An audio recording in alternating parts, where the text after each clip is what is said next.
بسم الله الرحمن الرحیم.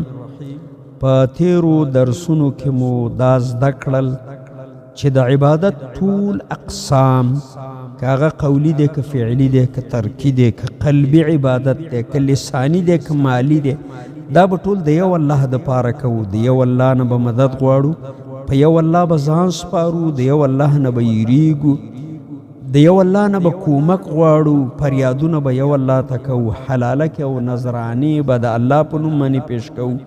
هله به موږ د الله حقیقتا صحیح عبادت کړی چې مو د الله سره په دې کارونو کې بل څوک ساره او شریک نوي ثابت کړی. د الله شریک نشتا.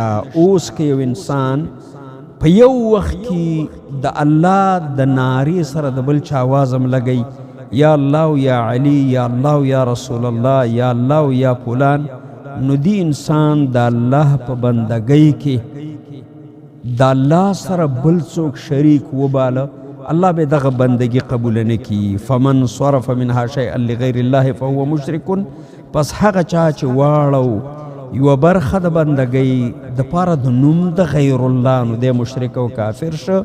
والدلیل قول الله تعالی، دلیل پر آیت کریمه دی الله وی ومن یدعو مع الله الها آخر، او چا چې راوبله د الله سره بل یو څوک لا برهان له به، چې دی انسان ته هیڅ دلیل په لاس کې نو د هغه په الوهیت باندې، فانما حسابه عند ربه، د دې حساب نو د رب العالمین سره دی چې الله به د دې انسان سره حساب کوي چې ولې دې د ما سره مخلوق را بله.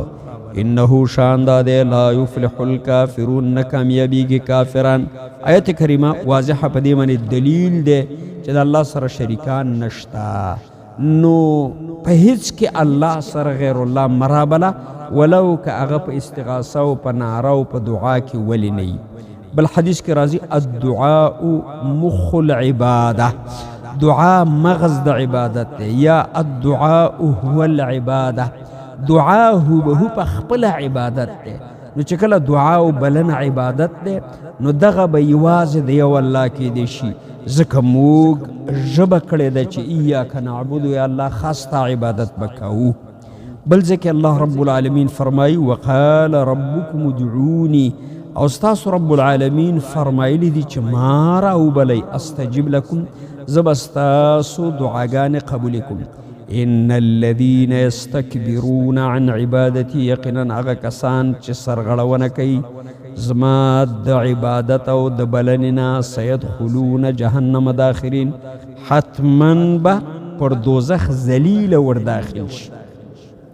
آیت کریمه په دې باندې دلیل دی چې په دعا کې د غیر الله رهبلل هغه جائز او روان دي. په ټولو کارونو کې یو الله ته رامدد شوایه، او یره هم په سینه کې د یو الله نه ساته، ځکه الله ساتونکی دی.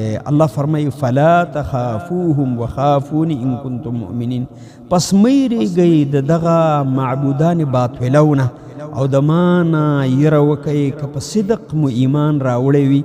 نو د ایمان تقاضا بیا دا ده چې یوازې د ما نه به ډارېږئ. هغه یره چې هغه د خالق او د مخلوق ترمنځ راز دی، دا به یوازې د یو الله نه کیدی شي. همداراز به امید مؤمنه د یو الله نه ساتي.